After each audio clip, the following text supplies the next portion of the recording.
I hope everyone's okay. We're going to record this for those that couldn't attend.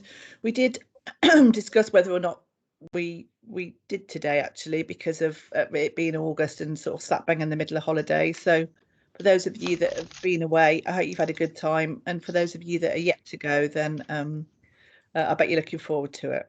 Did you have a good time, Carrie? Because you've just been away, haven't you? Just got back, I think. Yeah. Sorry, my mute was messing up. Yeah, we've had a lovely time, thank you. I'm just on catch-up mode, but yeah. Yeah, I bet you are. That's the only downfall, isn't it? Yeah, then it's catch-up mode when they're off school and they're wanting to, you know, go out on their bikes and just want attention all the time. But we're getting there. Good. Okay, so I did shorten the meeting slightly because there were slightly less of us and we didn't have loads to go through, but I do quite like the consistency of keeping these going and, you know, inviting everybody along. And we've got a couple of new people today. Annalise, who is just joining us as a associate, so welcome to her. And we've also got someone helping us with project briefs and case study briefs, who is Claire, but I don't actually know if she's managed to join us. She wasn't 100% sure. I can't see her. Claire Harvey, that some of you might know.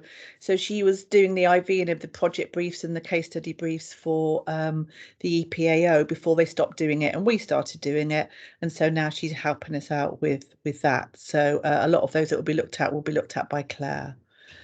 So morning, everybody. Welcome to August.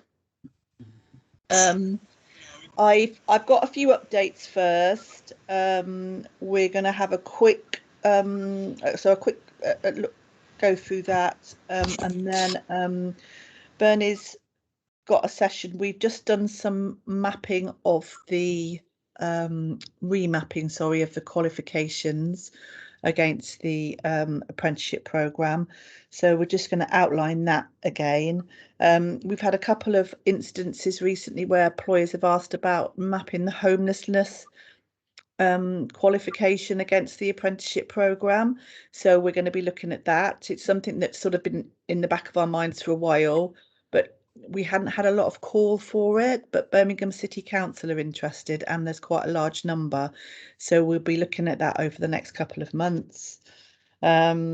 And then I've just got a little session on safeguarding and prevent. It's just to remind people, nothing heavy, just a bit of a, do you know what to do? Do you know who to report it to? Would you recognise that type of thing? I know a lot of what we do is interactive and online, but I'm obviously prepping for a potential Ofsted visit. So there's a slightly ulterior motive for it, but also I think it's useful just to go through it and make sure that people are aware of what the requirements are. And then we'll have some time for questions and at the end, as we normally do. So just a quick update on us. So we have about 260, just over 260 on programme at the moment. We had 16 starts in June and July, which is quite low for us. We've had a low sort of 2021. We had 20 something in the beginning of the year and 16 starts just now. That's all three levels. We have a lot of interest for October and November, which is sort of what we thought would possibly happen. So I think companies are, you know, looking at budgets, deciding what to do. I think there's a real thought process with employers about how they manage apprentices going forward. You know, we're sort of 3 years plus in, and there is definitely still an appetite for apprenticeships, but what a lot of the companies don't want to do is sort of put 20 on all in one go. I think, you know, it's not worked with quite a lot of employers, and I think what they're looking at now is sort of drip feeding apprentices into the programme. And doing it over a sort of longer period of time. So that's what we're finding. But we've had a lot of interest for the autumn and also from quite a lot of new companies as well. So that's really quite encouraging from what has been quite a slow start this year. And I think quite a lot of companies have still got staff on furlough, etc. And I think that will make a difference. We have had quite a lot of withdrawals in the last couple of months, mainly prompted by us. I think we've had about 20 in the last 2 months, which is quite a large number. We normally have sort of 3, maybe 4 a month. That's mainly due to us chasing up apprentices that have either been on a pause for a really long time, or we haven't been able to get hold of them. So we are prompting withdrawals. There's a couple of you who've had apprentices, that have been really hard to get hold of, or they haven't done anything from one sort of review to the next. So we are now pushing those and either encouraging them to carry on, or to decide what they want to do. So it's quite a large number of apprentices over the last couple of months. A couple of updates on functional skills. So the requirement for level 2 apprentices not to attempt level 2 functional skills will continue until the 31st of December now. That's just been extended. The annoying thing is we don't know whether it will go past that. So for those that are possibly going to be taking their EPA between now and the end of December at level 2, they won't have to take their functional skills. But past that, we don't know. So for those level 2s that have started with this recently, we've had to still give them the same advice, that the idea would be that they attempt level 2 functional skills. If they're not successful, that doesn't matter so much. But at the moment, there's no EPA requirement. The awarding organisation aren't requiring that for that to be the case. I know we've had a couple of issues with functional skills providers because we've lost Sue and David. We are aware of that, and we're having quite regular meetings with them. So if there is anything, and I think we've got a meeting with them this week, so if there is anything specific that you want to raise, could you just drop us an email to Apprenticeships, and we will speak to them this week about that, because we're conscious that sort of response time haven't been as good, etc., etc. My screen's gone funny. Yeah, okay. mine has as well. Yeah, I've sort of got like a bit in the middle. Yeah, me too. Yeah, me too. Mine Have has you? as well. Yeah. Yeah, it's really slow as well. It is. I don't know why that's gone like that. That's really strange. If you just click on your screen, it takes it off. Mine did that, and then I clicked on Denise, and it's gone back to the normal tiled. Has it? I thought I was doing something wrong at the time. You clicked on me? Yeah, I clicked on you because you were talking, and then it's gone back to the tiled screen. Oh, okay. No, I still can't get it to. No, I've just got you, Denise, now. Now I've just got you. So. Gosh, don't want that first thing in the morning. Crikey. Oh, that's really strange how that's gone. Has everybody else got that sort of bit in the square bit? It looks like it's a presentation in the middle of the screen. Are you sharing? Because it's got... No, I'm not. No. I think somebody else is sharing. I think someone else is sharing. It looks like someone. That's exactly what it looks like. Is anybody else sharing? Everybody just needs to make sure that square in the top right, the button, that the arrow. There we are. I think that's. There we are. That's it. Well, that's better. Yes. Yeah. That's it. It just got really strange then. And I think it looked like somebody was sharing our screen. So okay, back in the room now. A couple of other things before we sort of go on to the rest. So just a reminder for a few, I know a lot of you are working for lots of different companies, and I sort of understand that, but just be a bit careful when you send emails. We've had a couple of emails recently where the signature sign off has been for another company that you work for. So obviously if it's you and it's your company, that's slightly different. So just bear that in mind when you're signing off. So that's happened in a couple of instances just recently. So I know you haven't got CIH signatures, but just want you to be aware of that. The EPAO have contacted us this week and asked that we recommend a couple of apprenticeship stars if we have them. Now they don't have to be completers. They can be, I don't think it's any point if they've only just started, but if you've got a couple of apprentices that are maybe half or 3/4 of the way through that you think would be good to recommend to the awarding organisation, then can you just drop us an email and let us know, and we can just approach them. I think they're going to do a little bit on the website and try and sort of promote apprenticeships and get some sort of sound bites from our apprentices. So if you've just got somebody you think, oh, they'd be brilliant, they've been doing so well and they're really enjoying it, would be useful to have someone that's really enjoying it as well. And we can put those forward. That would be really helpful. I don't have anything else on my update. Marion, can you just remind us of a couple of dates, please? Yeah, so just a reminder that the next EPA training takes place on the 27th of August. So just as a reminder, we tend to invite people who have either just had their case study or project approved or about to submit it. And it's just an opportunity for them to go and be reassured about the whole process, know what they need to do.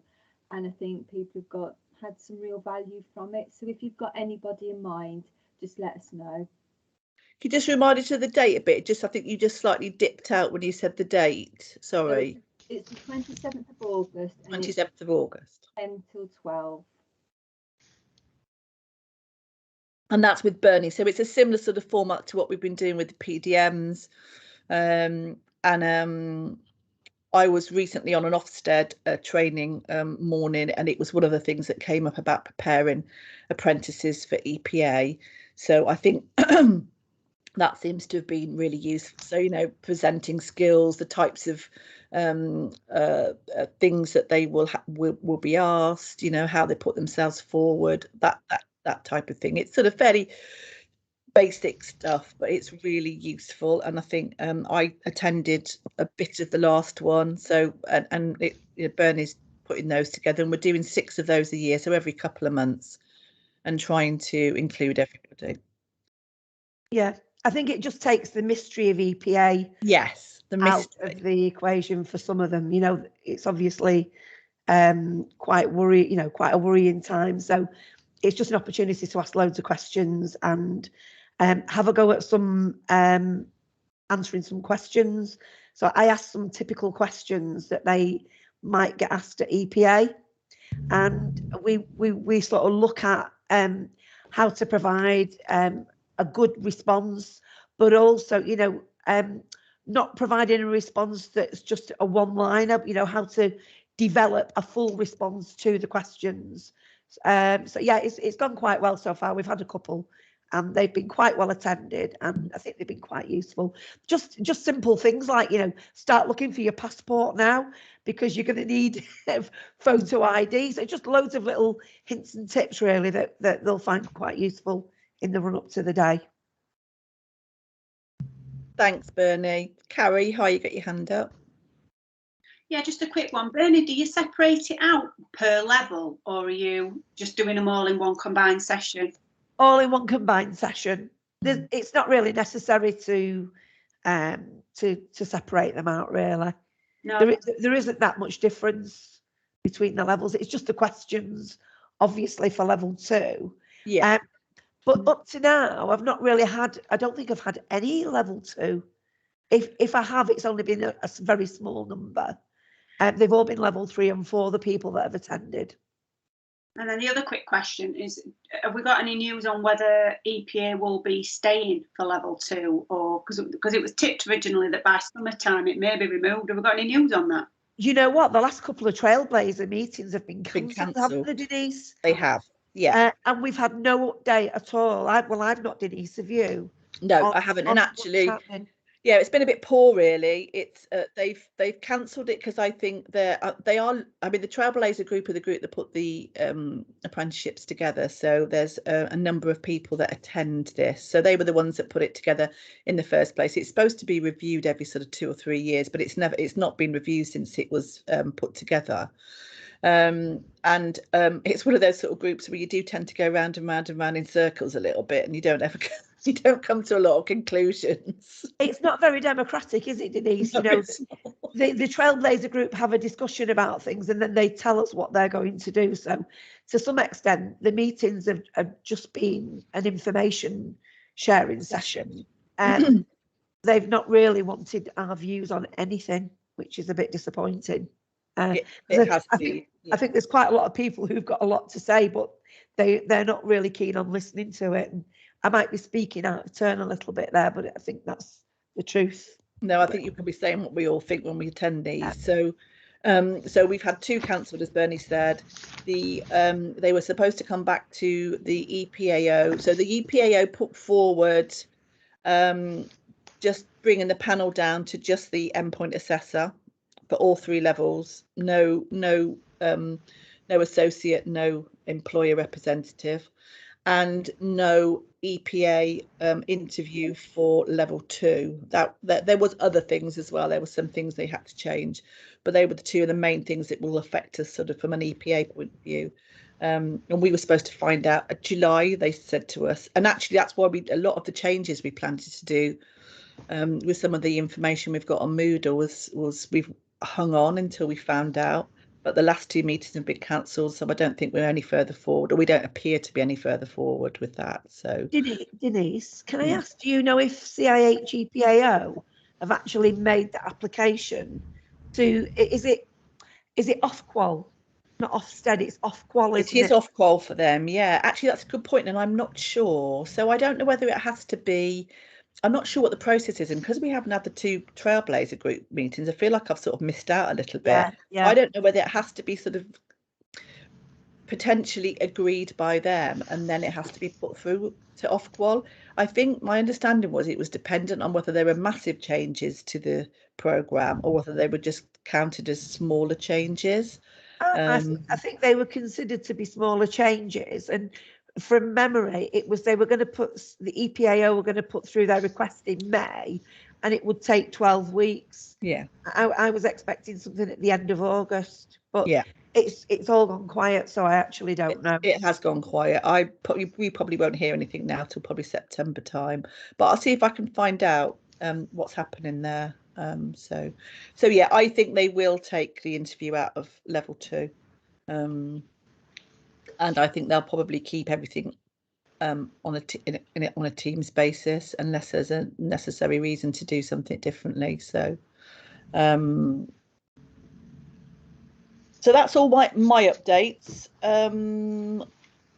Bernie, do you want to? Can I come across to you now? Is that okay? Sure. And look at. Do you want to have a quick look at the mapping first? Or yeah.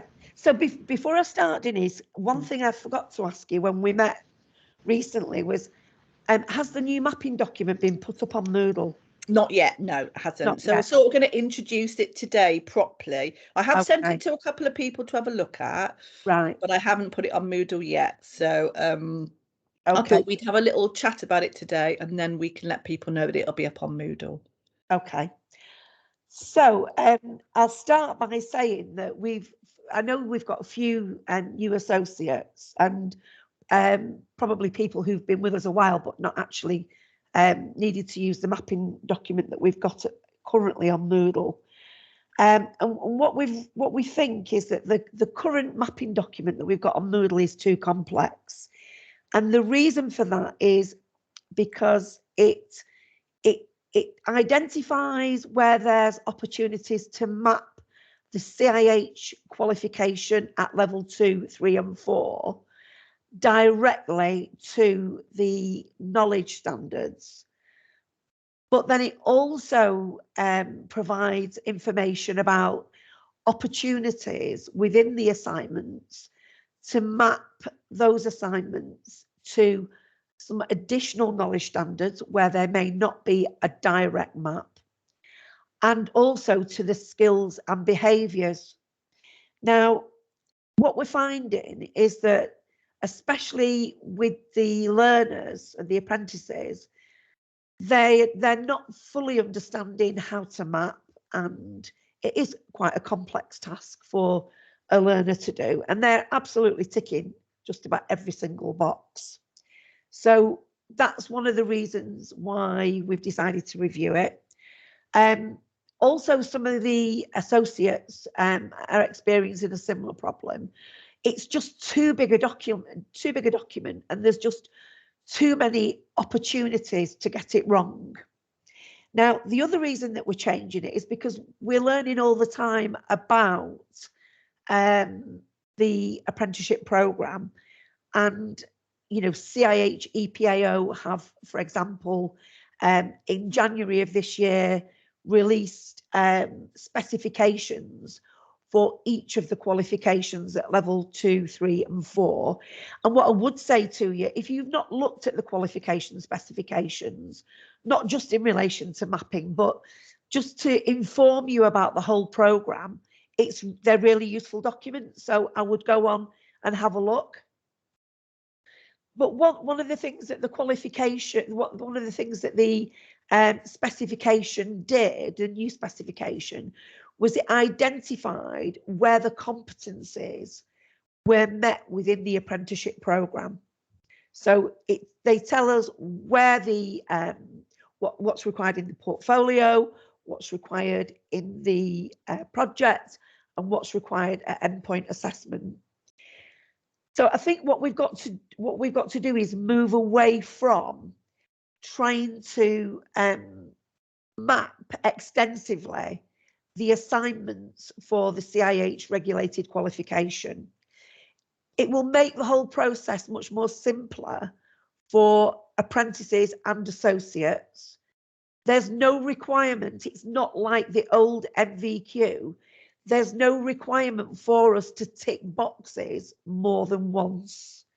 That we only, where the assessment criteria or a competency needs to be met, we only need to tick each area once. So what we've done is what we call a direct map. We've mapped the CIH qualification directly to the knowledge standards in the apprenticeship programme where there is a direct map.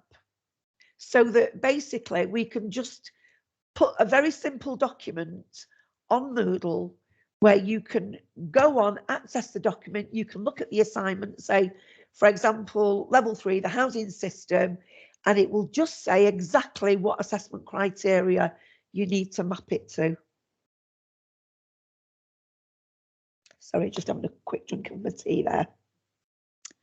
So there's no need to look for the potential for that assignment to map to anything else, because we don't need it to meet the skills and behaviours.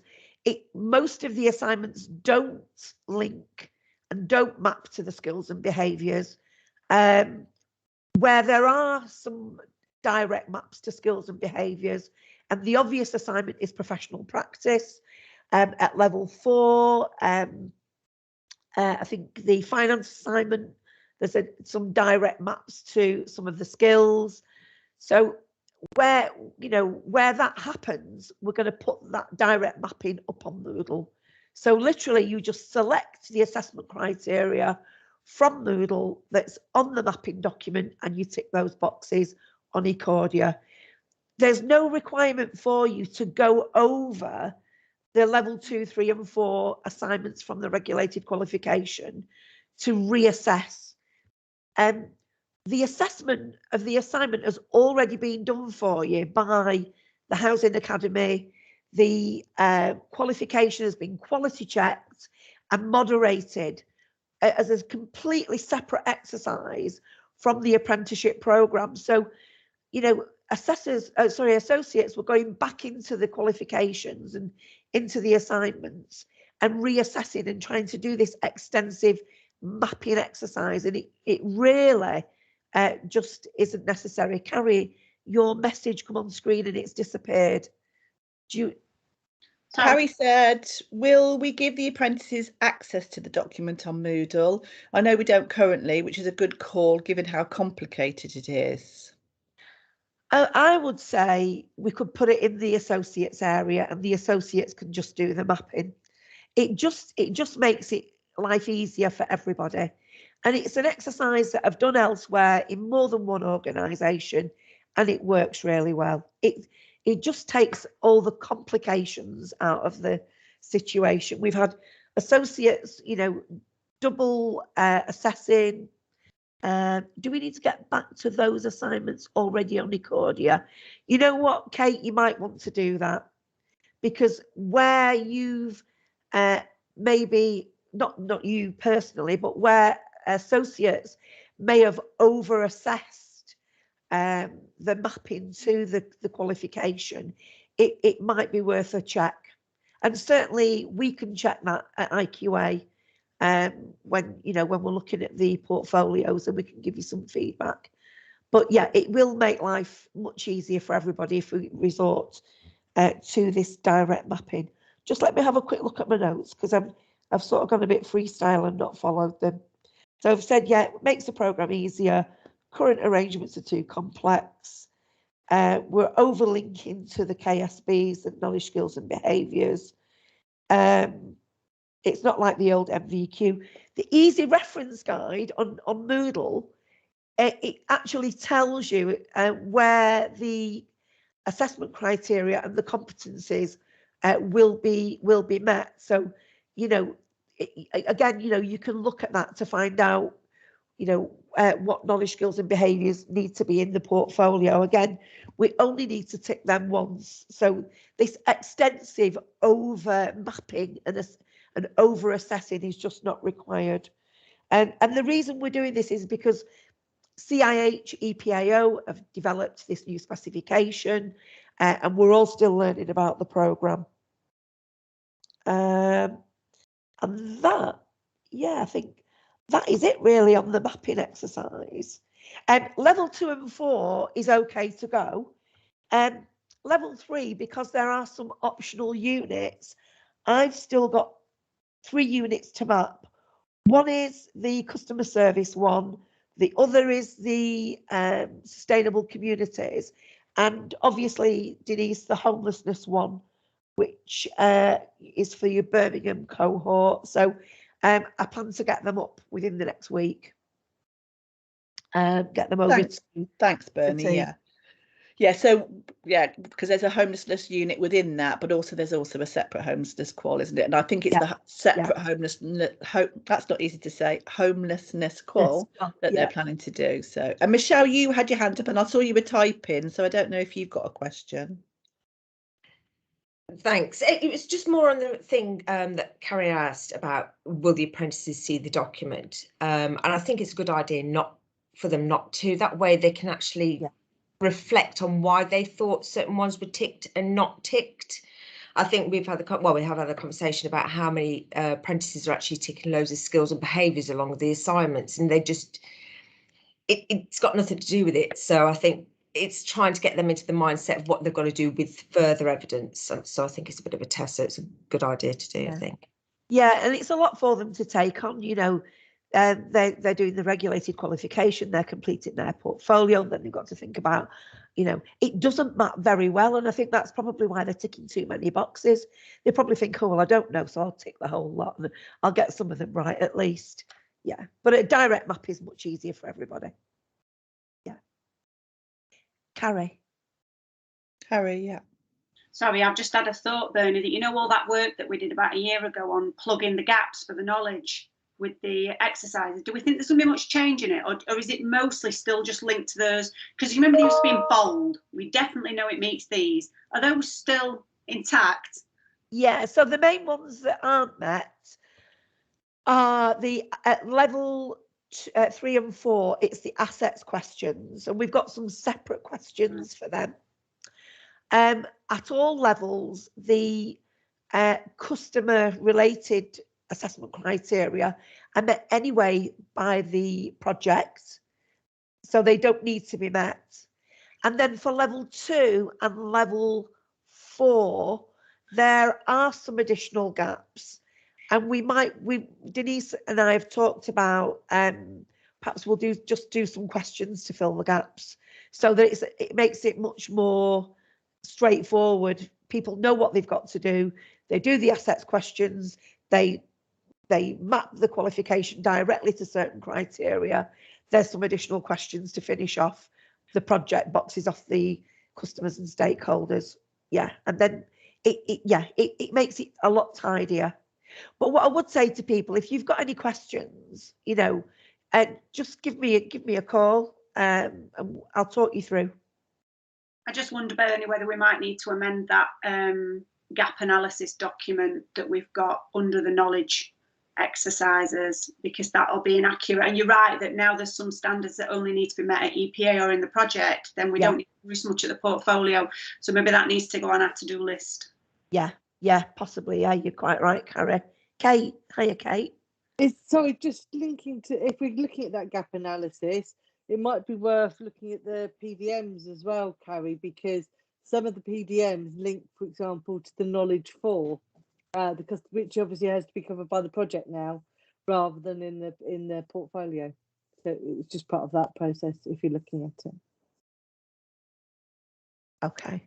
Yeah, you're right. I mean, the PDMs are hitting some of the standards that we don't necessarily need to hit in the portfolio. But I don't know what Bernie and Denise's thoughts are, but having just developed them, I'm really reluctant to completely rehash them again. Yeah, but and you know, find that there's others that you could include that aren't in there. I don't know, or ones that they'd struggle with in earlier ones that you could repeat. I don't know. It might be worth thinking about it for sure. My understanding of the PDMs is that they're flexible, and that you don't have to attend them all. And if you don't, you tick the boxes where you've been able to, where those PDMs, you know, relate directly to certain skills and behaviours. But you could fill the gaps then with something else, like a case study or some other piece of evidence. There is a lot of flexibility, I think, within the way CIH offer opportunities to meet the assessment criteria. Would you agree with that, Carrie? Yeah, I would. And one thing that I mean, it's easy for me because I know the workbooks obviously inside out, having developed them, and I appreciate that you guys are slowly trying to get yourselves familiar with them. But one thing that I often do with my apprentices is I'll say, look, we don't need to meet these standards from this PDM, but these couple of exercises in the workbook would work. And often we've cropped it or we've just cut and copied out of just a few standalone exercises and use that for the portfolio. So there's no need for them to necessarily complete an entire workbook. If you think that that's overkill and they've already met those standards elsewhere, then get creative with it. But, you know, I appreciate that's easy for me because I created it. But if anybody's got any questions and they want help on it, just drop me a line. Yeah, I think the general feeling is that the assessment criteria only need to be met once in each of the areas where they are to be met. Now, there is a number of skills that need to be met both in the portfolio and in the project, because obviously skills development is a key part of the programme. But, you know, as long as you tick them once in the project and once in the portfolio, that is absolutely enough. So otherwise, the whole programme becomes undoable in the length of time that we've got. And just to put it into context, when a recent Ofsted inspection elsewhere, they expected at level 3 and 4 that apprentices would have completed the first part of the portfolio and would be working on the project in the last 6 months of the qualification. So, you know, getting people to meet assessment criteria over and over and over again is actually getting them to do too much work on this particular programme. It's not an MVQ. Kate? Bernie, on that, the brilliant summary documents that were put up just before Veronica left, which were talked about the skills and behaviours, asked for all of them twice. Right. So if we're now saying that assessment criteria only need to be met once, both of those documents need to be changed. On, okay. Moodle. So, okay, let me just make that clear, Kate. So, for example, in the project, you only need to meet the customer standards in the knowledge section within the project. You don't need to meet them. Yeah, no, I know that. In the portfolio, for example, yeah? It doesn't have to be in the portfolio at all, does it? Doesn't have to be in the portfolio at all. So in the project, 1 tick, that's fine. But in the skills section, it asks for some of the skills to be met both in the portfolio, that's 1 tick, and in the project, that's another tick. But that's not what that document says. And also, Right. if you look at it, the EPA says that they only want a diary for the behaviours, and yet we went ahead. I suggested that it should only be exampled once, but when the document was put up, it said that they wanted it twice. You know, the document it's absolutely brilliant what's been created, but I think if you're saying now that we only need assessment criteria once, we need to update that to say that, because it's in the skills and behaviours. I'll find it. If you can't find it, Bernie, send me an email and I'll find it for you and send you the link. What's it called, Kate? It's a document that was created to say, if you don't want to do reflective accounts, if you don't want to do EPAs, here's the document, go through this document and you can get all your skills and your behaviours. And in that, we ask for each skill and behaviour twice. Okay. So that might need revisiting, because it might have been produced before the specifications were released in January. No, it was released, it was done after that, but we've asked for them twice rather than once, because I argued we should only do it once. Yeah. In the specification, it does ask for a behaviours log in the portfolio. Yeah. So we've got to meet them. Yeah, but we're over assessing if we're asking for it twice. Yeah, we just need to be careful. Yeah. And that might be the reason for some of the learners being delayed, because we're just asking them to do too much. When you think about the length of the programme, it just isn't practical for them to to do all the additional work that we've been expecting from them. So yeah, we'll have a look at that, Kate. It's not going to be today, by the way, but within the next couple of weeks. Yeah. Thanks, Bernie. I'll give you a bit of a break to finish your tea, because I'm coming back to you in a minute about case studies and projects. So just a couple of things sort of slightly linked to what we've been talking about. So one of the things that we will be looking at over the next couple of months is trying to create and Jane, you've sort of raised this a couple of times, is how we so at the moment, for most of our apprentices, we're offering qualifications predominantly online, and we don't have a lot of other options. And because it's a regulated qualification, and because we're trying to offer it the same to everybody, but what's happening with some of our apprentices, that's not working particularly well. And what they're not doing, I don't think, is they're not getting a really good sort of springboard or a head start, or an understanding at the beginning. And I think so one of the things that I should be looking at over the next couple of months with Kirsty and Vanessa is that we produce some sort of introductory session. So as you know, we induct all of the apprentices anyway, and we do that just before they're about to start, but it's always quite difficult at that point to give them loads of information, and sometimes for them it's not really in context because they haven't actually started yet. But we do need to do that. We do need to give them an induction and show them what to do. But I think the next step to that, and something that we should be doing, and it's twofold really, I think it will be dependent on resources and financial implications. I think at the minimum we should be doing some sort of introductory session to those apprentices. Now it might be that we do something similar to what we've done with the EPAs that Bernie's presenting, and we have sessions that we set up and we invite them to come along, new starters. So in that we'll be going through looking at Moodle, actually taking them around Moodle, showing them where things are, showing them how the qualification what that looks like when they start, reiterating the differences between associates and tutors, what they expect, what feedback they'll get, when they can do a draft, all that sort of very basic stuff, which I think we touch on in the induction. But once they start the actual qualification, a lot of that gets lost in translation. Now we know there are some apprentices that go onto Moodle, they find their way around it, they know exactly what they're doing, and that suits them really well. But we also know there's a lot of apprentices that don't do that.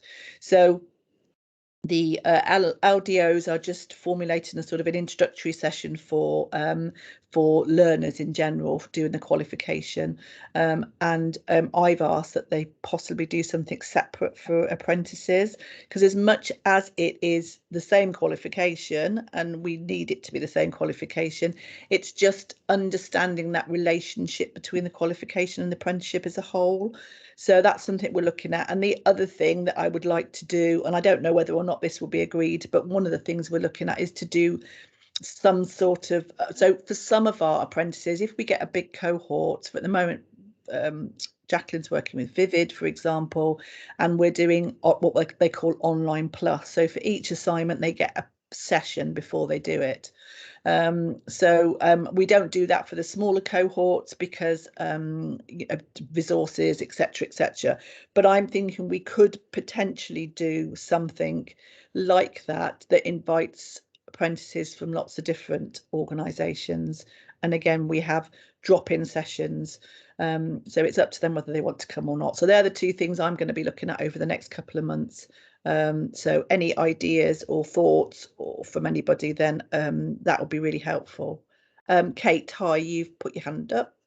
Yeah, sorry, it's been something I've been thinking about for a while. Yeah. On the ILPs, obviously we talk to the apprentices and we fill in the bits that sort of particular to them and where they are in their whole learning and work journal. I tend to put a generic one in to the induction bit, which could be filled in after their induction by yourselves, because it's pretty much the same for everybody. But one of the things, if you are going to do that, is if you could get them to fill in the knowledge, skills and behaviours. You know, just it's the never, always, sometimes. Yes. Literally just going through those, because that would give you a massive tick towards Ofsted as well. Yeah. And if that could be included in the ILP, because everybody needs to do it, then that would be brilliant. Because obviously going through that tortuously. So you mean like the initial assessment? Sorry. Yeah. You mean, yes. Yeah. Yeah. If that could be I've always thought if that could be included in the generic, everybody together, and then we add in the individual bit, that would be a lot. It would be a much more efficient way of doing it. Okay, thank you. And actually, I think Jane had been emailing. I don't know if you wanted to mention it, Jane, that we've been talking about this with the LDOs and with the learning development officers, so Jane and Steve, etc. That one of the things that Ofsted go on about is having some sort of support for people. Not everybody learns online as well as the next person, so it's trying to adapt that and making sure that we're supporting different types of learning wherever we can. Jane's nodding her head. You have got your no. Yeah, no, I mean, I agree. Yes, I think I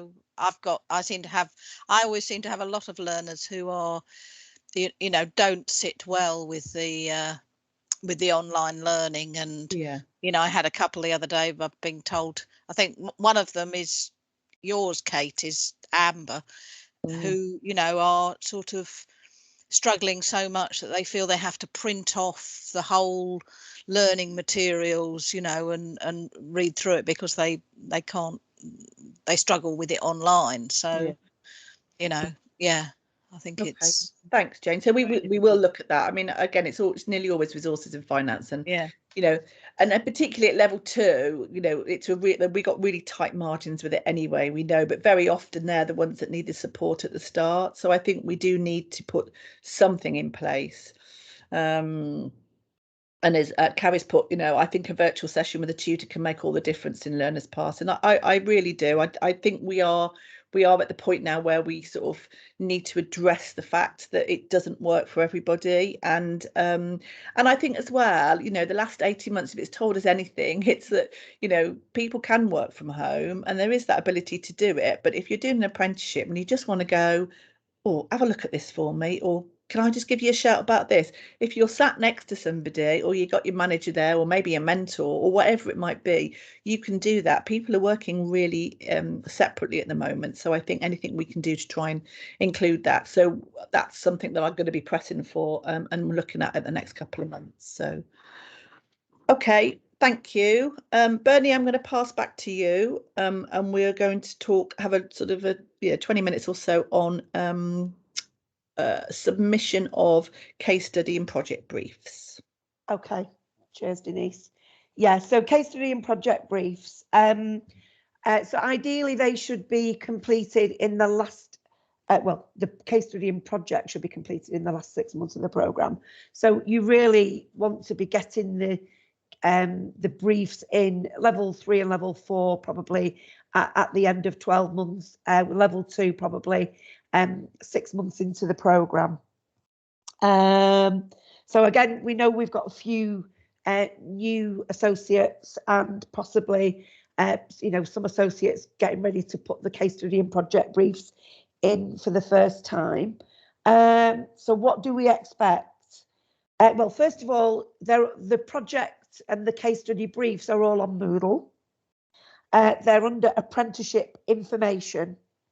And also there's some very detailed guidance on Moodle about how to write a good case study and a project. If you've not already looked at that, it really is superb. It was something that Veronica did before she left. So just, again, an opportunity to remind you that's available.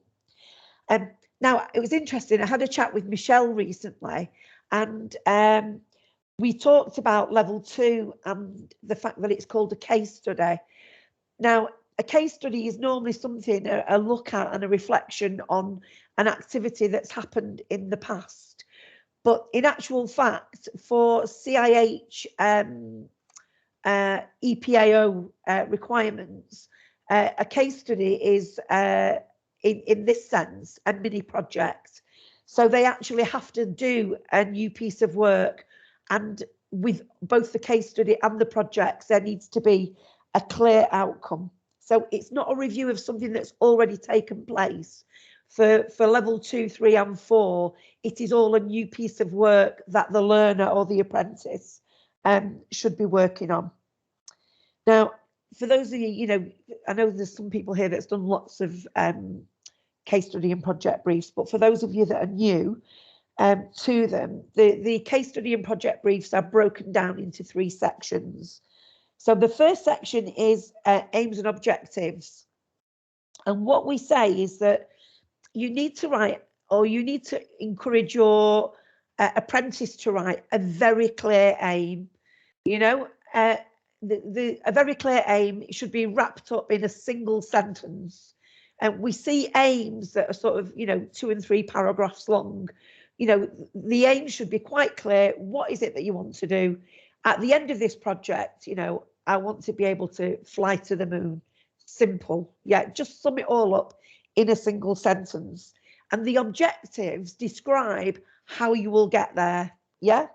So we say probably no more than 5 or 6 objectives to sort of explain how you will achieve the overall aim.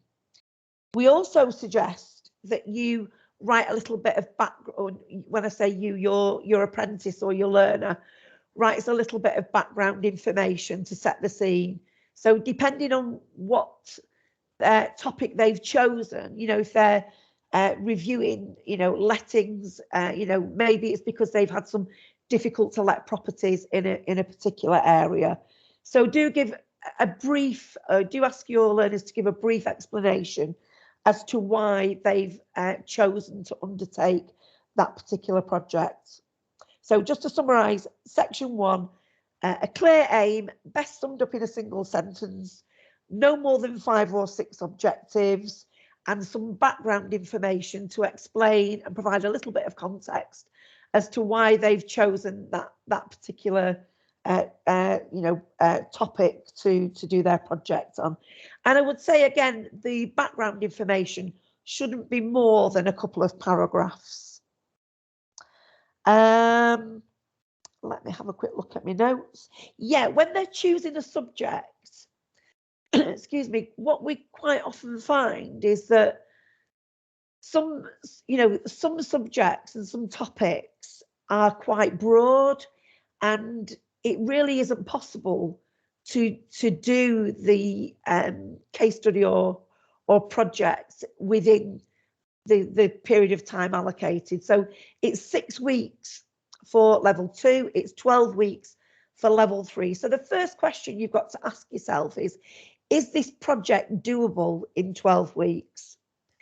And what we usually find is the narrower the topic, the more doable and the more feasible it is to complete that topic within 12 weeks. So for example, instead of reviewing lettings, yeah, you know, they might work at a big place like Places for People. They might do, I don't know, 10,000 lettings a year, you know, drill it right down to a particular aspect of lettings in a particular area. Maybe look at one sheltered housing scheme or look at one particular estate to make sure that it is doable within the time allocated. You know, to review lettings at a big organisation, you know, would require a lot of time and a lot of resources. So that would make that topic not doable.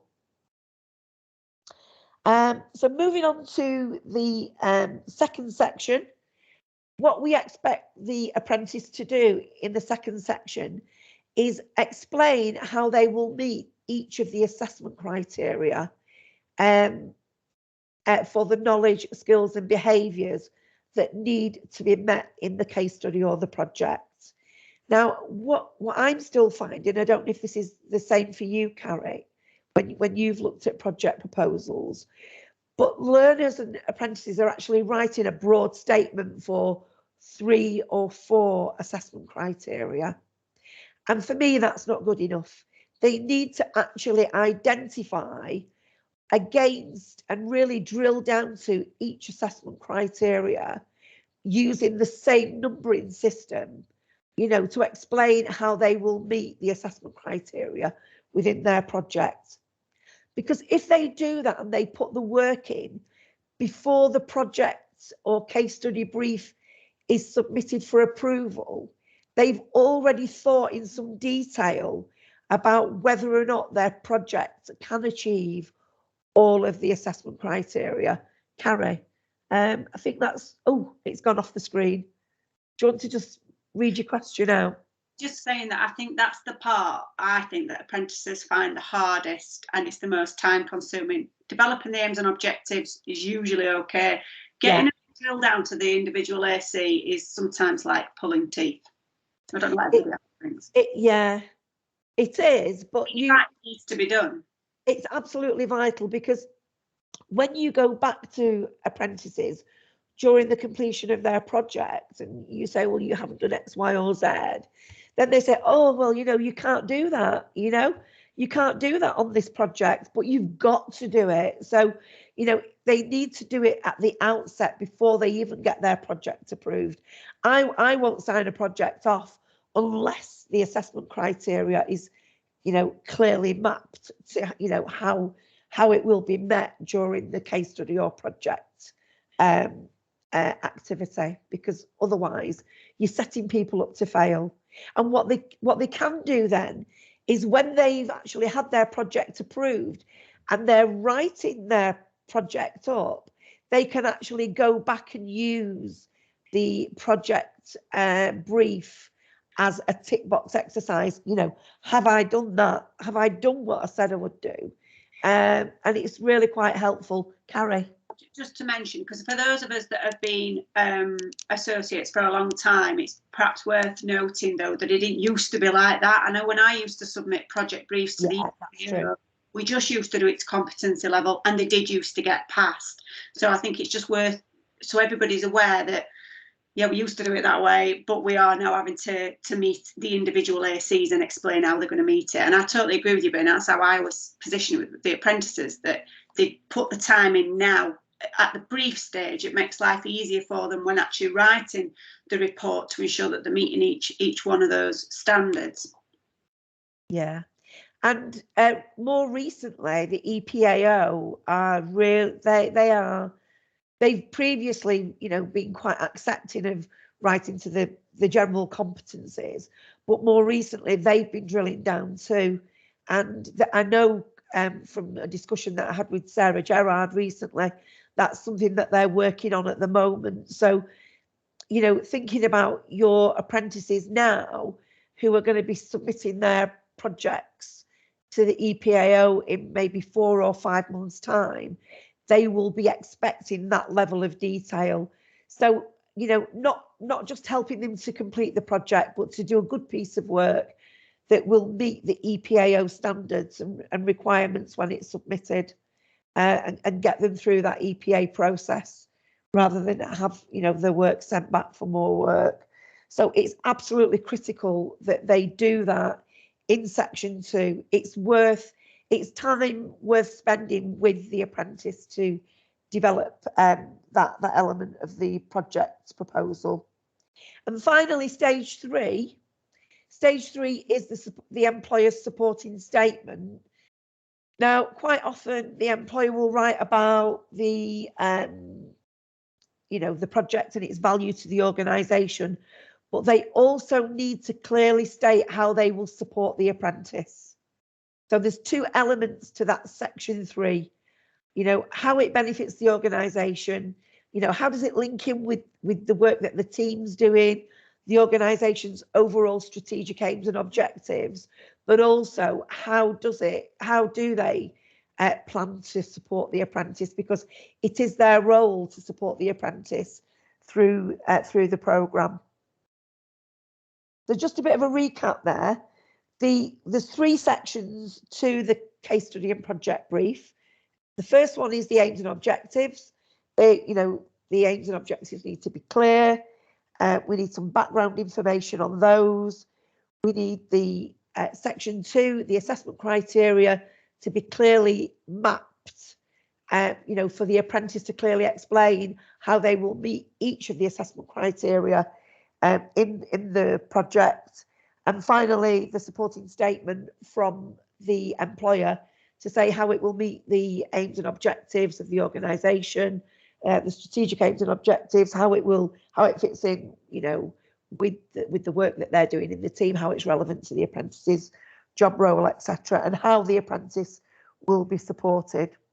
And within the project, we want to make sure that it's doable within 6 to 12 weeks, depending on whether they're level 2 or level 4, level 2, 3 or 4. We need to make sure that, you know, it involves customers and stakeholders. And we need to make sure that there's plenty of stretch and challenge in the project. We need to make sure that the project is really going to give the apprentice an opportunity to, you know, cover some new ground, develop some of their skills further, and maybe acquire some new knowledge along the way, both about the subject matter and about their organisation. And finally, all projects and case studies must have a clear outcome. You know, they must achieve something at the end. It's not good enough to do, I'm just trying to think of some of the examples that I've had in the past. Somebody was going to set up a garden party over the summer, you know, so they were going to just write about how the garden party was set up, etc., etc. Now, if it had been set up with the aim of, you know, attracting some, getting some people from outside of the organisation to get some interest in, you know, perhaps, you know, renting a property or something like that, and you could show at the end that it actually had achieved those objectives, you know, that might have been satisfactory. But there's got to be some clear outcomes, some recommendations, some proposals, you know, going forward for the future. And finally, we've got a bit of a word count. So at level 2, we say, and you know, the word count hasn't been suggested by the EPAO, or the word count isn't included in the assessment plan, but we've come up with a general guide. We say probably 2,000 to 3,000 at level 2, 3,000 to 4,000 at level 3, and 4,000 to 6,000 at level 4. So it is a guide, you know, so if you've got somebody at level 4 that writes 5,500, then, you know, as long as it's clear and concise, you know, and you're happy with it, That's absolutely fine. But what we don't want is people writing, maybe, I know we've had learners in the past that have written, 20,000 words. We don't need to know everything about that particular topic that they're writing about. We want, a skill for the workplace and a skill for the future for those learners to develop is being able to deliver their message concisely and to write a good report that is easy to read, easy to understand, and easy to follow. We don't, we don't want to be wading through 20 or 30,000 words that a learner has written. And just one final thing that I'd like to say is something that I do see in project reports is lots of appendices. You see the project report, the actual report is probably 4,000 words long over 5 or 6 pages, and then there's another 25 pages of appendices, and they've included everything that they've looked at along the way, and it's totally unnecessary. And you should only include appendices at the end of a project report if it's absolutely vital that the reader looks at that, for a particular reason. It helps, for example, to look at the questions that were asked in a survey, for example, or for some other reason. But 1 or 2 appendices at the end of the report is more than enough. I think probably apprentices who aren't very experienced think that they get more brownie points if they, if they pad it out and make it look really big. But what you've got to ask yourself as the associate reviewing that report is, do all those appendices add real value to the project? And if the answer is no, then I would suggest that you take them out or ask the apprentice to take them out.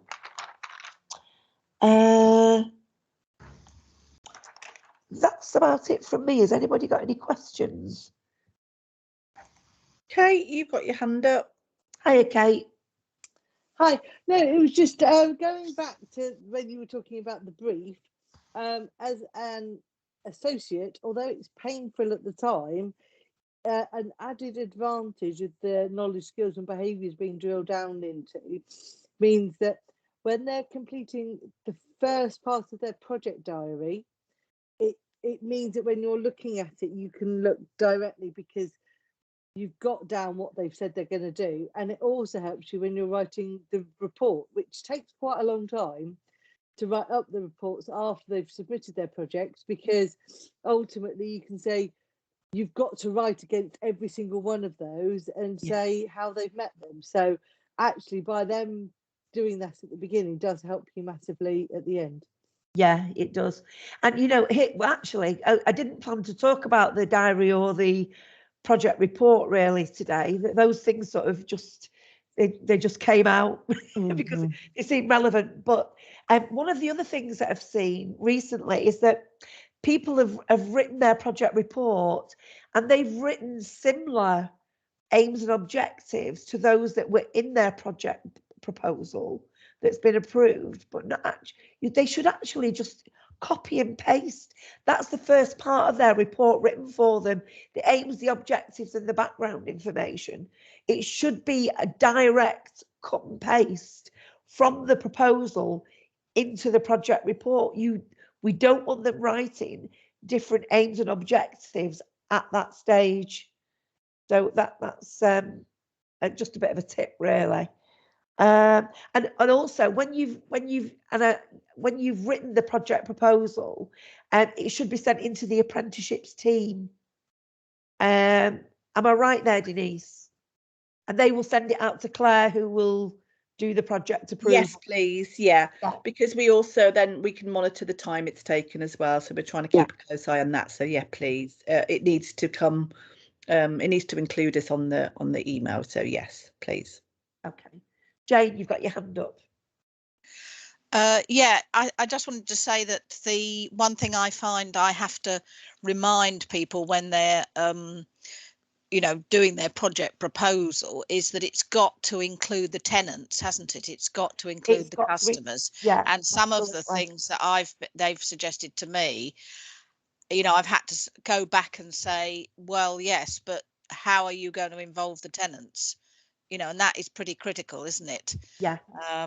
You know, so just to, I suppose, when I sort of go through with them, right, you know, this is what a project proposal is, I always really emphasize this business about not, you know, that you've got to involve the tenants. And, you know, so one of the objectives is going to be consult the tenants on, you know, whatever it is that they're doing, isn't it? Yeah, and that's absolutely. To me, that's absolutely vital. Otherwise, we're going nowhere with that. We're going nowhere. The project report would get rejected by the EPAO if there wasn't any involvement with customers and stakeholders. You're absolutely right, Jane. Yeah. Can I just say something on the subject of the associate's role in looking at the project? And apologies if you do this, but if you don't, when the apprentice writes their project proposal, the associate should look at the project proposal and make sure that, you know, the aims and objectives are clear. They should check that all the assessment criteria are covered and it makes sense. They should check that the two sections, the two elements of section 3, you know, is the employer saying how the learner will be supported, and, you know, is there an explanation how it meets the needs of the organisation? That is absolutely something that the associates should be checking. They should be checking it for spelling and grammar. The overall idea is that when it gets to Claire Harvey, that the project proposal is ready to go. It's not Claire's job to do all of those checks.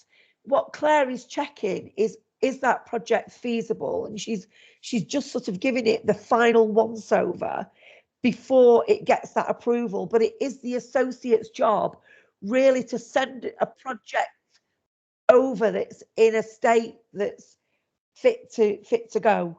Claire's job really is the sort of quality check, the final quality check.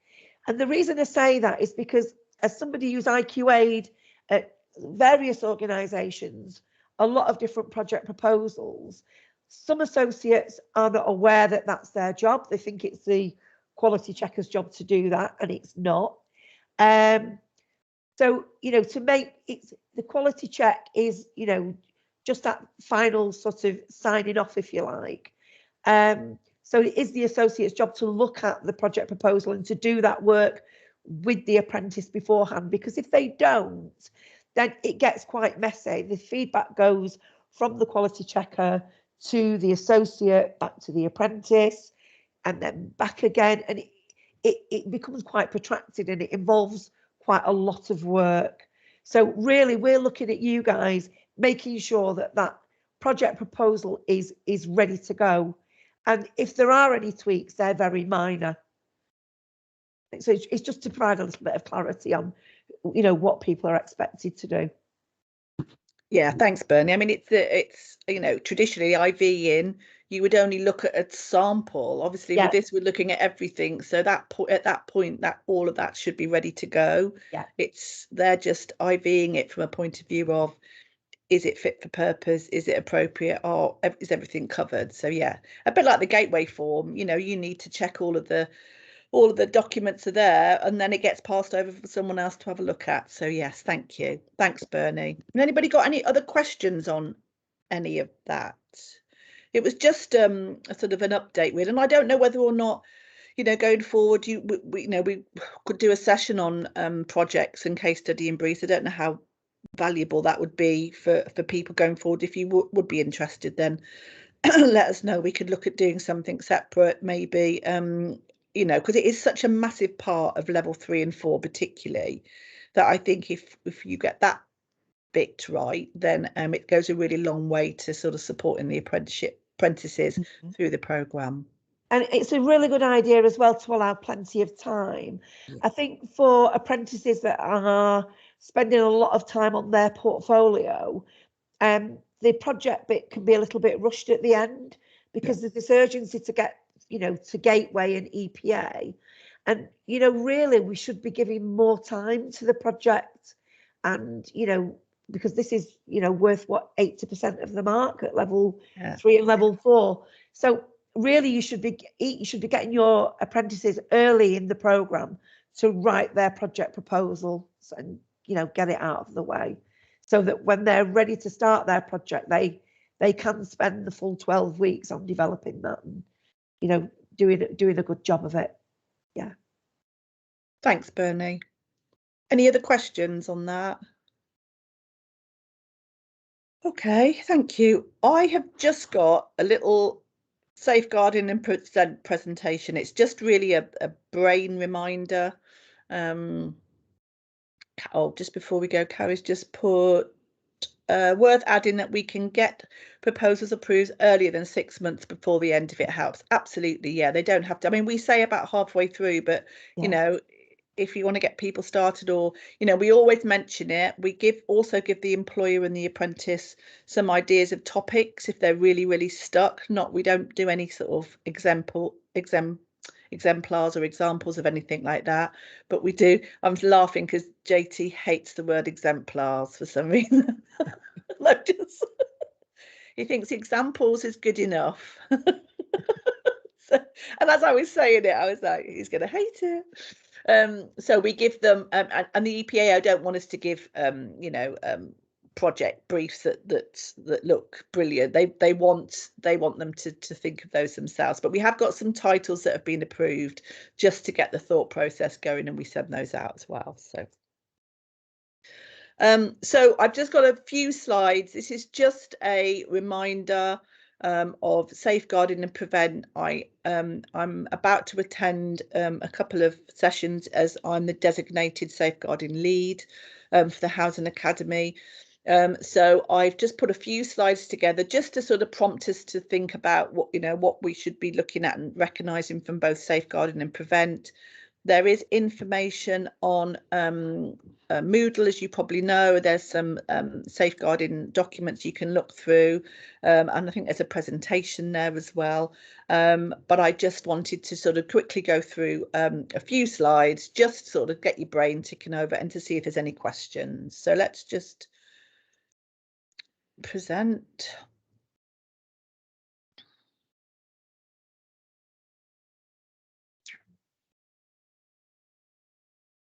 Oh, slideshow. Okay, so just a bit of a real quick overview. I'm only going to spend sort of 5 or 10 minutes on this. It's just to ensure that everyone interacting with our apprentices is aware of our safeguarding and prevent policy. So that's the CIH safeguard and prevent policy, has an understanding of how to recognise issues and know what to do if they feel that they've identified either a safeguarding or a prevent issue. So the aims are just to the principles for safeguarding is the same for both young people and vulnerable adults. That everyone has a duty to protect young people and vulnerable adults from harm. We all have a role in enabling young people and adults to live a life free from abuse or neglect. And that every organisation and person who comes into contact with a young person or a vulnerable adult has a responsibility and a role to play to help keep them safe. So roles and responsibilities. All adults working with individuals have a responsibility to safeguard and promote their welfare. It's far better to report a potential issue if you think there is a potential issue with one of your apprentices or concern, for it to be unfounded and then nothing is reported. So know what to do if you suspect a safeguarding or prevent concern, and what to do at the time and how to follow this up. Members of staff and contractors with a safeguarding concern for any other person should report it to the CIH Housing Academy's designated safeguarding lead or their deputy. So I'm the lead, there's a team of us together, and myself, Kirsty, And then also Marion, Stacey, if you know Stacey, and Steve Bachelder are all on the team for our safeguarding. So recognising a safeguarding or prevent issue, examples here, just to give you some idea, things like bullying, radicalisation, sexual exploitation and grooming, allegations against staff, incidents of self-harm, forced marriages, and FGM, which is female genitalia mutilation. So it's basically to remember to, could you recognise it? Would you know how to respond and report it? Recording it and then referring it. A lot of that towards the end will be done by CIH themselves. So it's just having an idea of, you know, if apprentices are talking to you. I think it's slightly more challenging at the moment in our world of virtual communication, but there might be somebody that's highlighted something to you, or you haven't be able to get hold of somebody for a while, or you felt there was some issues and then you haven't been able to get a hold of them. You know, always good just to let us know. You know, we can follow it up. We've had a couple of cases where, you know, people are struggling, maybe some mental health issues, anything like that. We will talk amongst ourselves then as a safeguarding team, and decide a way forward. So what to do if abuse is suspected? It might be at the time you just need to listen carefully. You could make some notes, contact the designated safeguarding lead, which is myself. If you're the one that's been listening to any of it, we have a safeguarding reporting form that needs to be completed. Myself or one of the team will log these concerns and we'll arrange to meet and assess the situation to determine the next course of action. And this could be contact social services, contact their employer or the next of kin if we deem it safe to do so and they're not the people involved. And in some cases, maybe contact the police. But I think just from your point of view is just to listen carefully. And, you know, if you feel it's appropriate to make some notes and just make sure you've got it correct, and then let myself know, one of the team know. Prevent, then, just a little bit about that. As you know, we do, they have workbooks on these before they start their apprenticeship programme. The Prevent objectives is to tackle the causes of radicalisation and respond to the ideological challenge of terrorism. Safeguarding and support those most at risk of this through early intervention potentially. Enable those who have already engaged in terrorism to disengage and rehabilitate. I think the risk for us is fairly low here, especially for those of us at the moment really only see people online. This more often applies to colleges, universities, where people are on campus, but it's worth knowing, you know, the things that could be raised, and just to know what you would need to do. Counter-terrorism and security, their prevent duty is to have due regard to the need to prevent people from being drawn into terrorism. And there's a prevent duty guidance if you want something to read or at any time, and it gives you a really good background on prevent objectives. So we're regulated by Ofsted, so this is one of the reasons why we're doing this, as well as, you know, safeguarding our apprentices. So we all training providers are required to demonstrate commitment to British values and have safeguarding and prevent policies and procedures. That's part of the Ofsted audit. It will be they will ask you what you would do in an incident. They will ask us, they will ask staff. So you need to be aware of what is required should anything like this ever raise itself. It's a duty of all education providers to safeguard their learners. And obviously we're included in this requirement. Prevent is about raising awareness and communicating in order to keep learners both safe and within the law. The prevent duty is also about supporting people to use their concerns and views in a non-extremist way. So we've got policies, there's information on Moodle. Have a look at that, make yourself aware of our policies and who you would need to speak to. ask any questions if you're unsure of anything. I'll send these slides out when we send out the presentation. There's some links there of places to have a look at, gives you some ideas of the types of things. I picked up a prevent toolkit from Coventry City Council this morning, which is really good, really simple, not complicated. So it just gives you a bit of an overall idea of the types of things that you might look for, and just sort of, you know, have the idea of what you need to do, who you need to contact should the question be asked, or if you feel yourself aware of anybody in that situation that you speak to. Okay, that's it really, just a very quick few slides. Anybody got any questions on any of that? Anybody sort of, oh, loads of people's hands up. Right, Jane. Yeah, I Hello. was wanting to go back to the procedure for reporting Yes. concern that you had the slide on. What about, you know, what do we say to the people? Do we need their consent? You know, the person that we are concerned about, you know, what do we say to them? I think about it depends what reporting it is they are telling you. I think to be fair, we've had a couple of small incidences that we've thought that we've sort of taken away and had to discuss when we felt that somebody might be at risk, but they've been fairly low risk incidences. I think what I would suggest you do is listen, don't make any judgments, don't make any suggestions, just tell them thank you very much for, you know, talking to you about it, and then bring it to us to discuss, and make a few notes. Are you not going to say, I am going to have to report this to the safeguarding team? I think probably what you could say to them is say, look, you know, I'd really like to speak to somebody else about this and get a bit of advice on it. How do you feel about that? Are you comfortable with me doing that? So I think you just, you know, for most of ours, they'll be in employment, but we know a lot of them are, you know, probably working from home or working separately. So it's something that we're probably going to have to tackle quite carefully.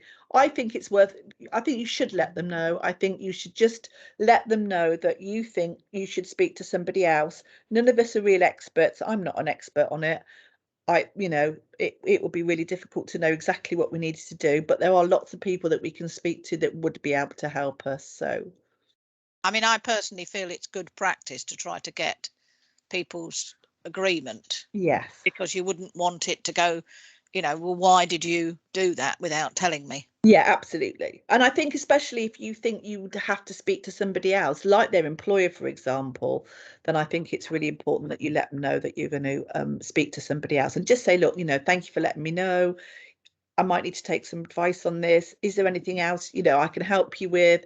I can get back to you. I might need to speak to somebody else. Just and hopefully, if they're raising it with you, you hope that they're asking for help, basically. Carrie, you got your hand up as well.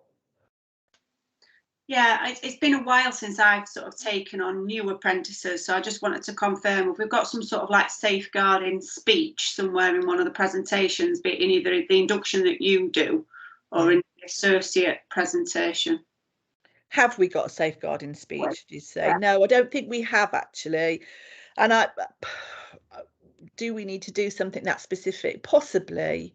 I was just thinking about if we know the impending Ofsted visit, whether it would be a good way of ticking a box, because they're likely to want to observe a new apprentice induction, are they not? Yeah, we don't talk about safeguarding in the actual induction of the apprenticeship programme, but it is included in their Moodle induction, isn't it? Their safeguarding information and their Moodle induction. I don't know. What do you think, Bernie? Do you think it should be specifically concerned? I'm not sure really. I suppose to make sure that we do it, we should cover ourselves. But I think something that we might want to think about is, you know, what if somebody, an associate and an apprentice, is being observed by an Ofsted inspector and somebody discloses a safeguarding issue, what just it's going off on a different tangent a little bit, but I think we should be clear and give some guidance about what people are expected to do. Yeah. About that's procedure. a really good point, especially if they're being observed. Yes. I think that's yeah. Just so I was observed by Ofsted last time around, and they started asking questions around, I think around equality and diversity or something. They were just like nudging questions. And I just think if we've got something contained in the slides, it covers everybody's back then, doesn't it? Yeah. Okay. Yeah, I think a consistent approach to it. I think it's hard, isn't it? Because unless you've experienced it before and know what, none of us are real experts. We understand the concept of it. We understand, what we might need to do, but there's so many different ways this might be presented to us that it's really hard to have a sort of specific answer. I think, I'm going to attend. I've got not next week, the week after. I'm doing two separate mornings, so it's like a 4-hour session on it. So what I'm hoping to do from that is get some clearer, so it's more updated, some clearer guidance, and then maybe what I can do from that is send out, because I think one of the things is you can know all about this and know the types of, but when you're actually presented with it, what are you going to do? What are you going to say? And I think it's always hard until it's happened. Yeah, and I think what Carrie says, get it in the slides, and then we've covered ourselves. Yeah. But I think if Ofsted are there, but also if somebody does disclose something to you that's really of quite concerning, we should know what to do with it. Yeah, we should.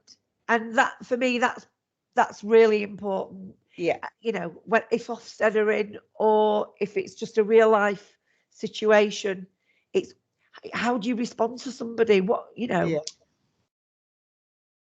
Yeah. I mean, I can't imagine anything worse than being in an Ofsted inspection and somebody saying, well, actually, I'm not feeling quite safe at work right now. I know. Yeah. And it happens, doesn't it? Yeah. All right, I will clarify that, and I'll ask a question on this session because I think it's quite interactive. So I'll see if we can get some sort of examples of what we could do. I think there's lots of sort of generic information around. Don't be judgmental, just listen. Don't make lots of comments. Take some notes. Like James says, make sure you let them know that you might have to take this away. So I think it's that first response, isn't it, and making sure that they are aware that you've then sort of picked that up for them, should it be necessary. Lou, you've got your hand up. I was just wondering if we could just add it to the associate presentation that we give to our learners when they start, just a slide or something. That might be more appropriate, I think, than doing it in every section, because I think then it's a one-to-one, and you're just saying it's a one-to-one. Yeah, you're not going into War and Peace, but it's just a slide that's easily added into that presentation that we do anyway. Yeah. And it can go before like the benefits of CIH or something, but at least it is actually being covered. Yeah, that's a really good idea. Thank you, Lou. Yeah, I think that might be more appropriate than sort of trying to tell everybody at the same time. I think it's that one-to-one, this is what I'm here for, etc. Just giving them some idea that you are, there to support them. Annalise, hi. Hi. Just when I joined within the first training part for the associates, there's the online prevent training course as well, where you get a certificate. So presumably, was that worth putting on that slideshow that you've just shown, as well as something that we should all be doing every year anyway? Yeah, absolutely. That's a good point. Yeah. Thank you.